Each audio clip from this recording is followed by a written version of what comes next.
Sridarshan Shadera. Currently, I am secondary lecturer, and now we are going to discuss on a topic discipline makes one healthy. Hello everyone, my name is Shraddha Sriram. Hello everyone, my name is Divya Bhai.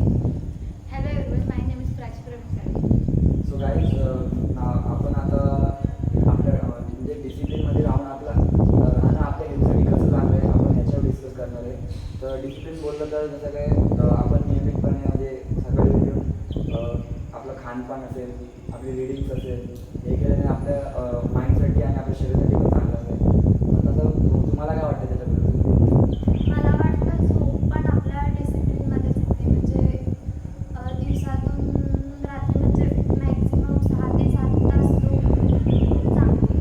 म्हणजे आता तर टायमावर झोपणे हां. आणि लवकर उठणे वगैरे.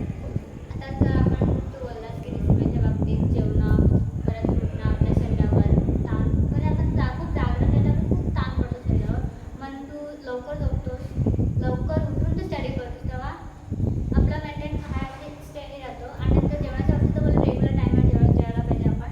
आणि नेचरच्या बाबतीत बोललास तर तू डिसिप्लिनमध्ये झाडं कापू नये त्याच्यावर झाडं कापली तर तो एक डिसिप्लिन आहे.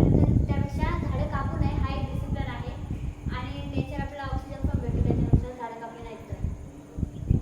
आता ही म्हणते त्याप्रमाणे की डिसिप्लिन केलं पाहिजे. पण जर का आपण सकाळी लवकर उठून एक्सरसाइज केली वगैरे त्याप्रमाणे तर पण आपली बॉडी वगैरे व्यवस्थित राहू शकते.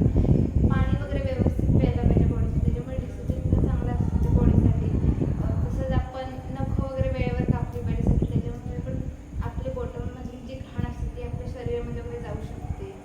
आणि असं ते माझं मत आहे. जसं की खाण्याच्या बाबतीत तू बोललास की जास्त आपण बाहेरचं खायला नको. जसं बरोबर. आपलं घरातलं घरातलं पौष्टिक असतो म्हणून ते आपण घरातलं ते बाहेरचं आपल्याला पचत नाही जे आपण खातो ते. हे एक आपली डिसिप्लिन आहे की आपली स्वतःची जबाबदारी आहे की बाहेरचं खायला नको घरातलं खायला. बाहेरचं खावं पण जास्त प्रमाणात. आणि आपण आता बाहेरचं तर झालंच, पण आपल्याला स्वतःच्या शरीराची पण काळजी म्हणजे स्वतःची पण स्वच्छता ठेवायला पाहिजे. नियमितपणे आंघोळ केली पाहिजे.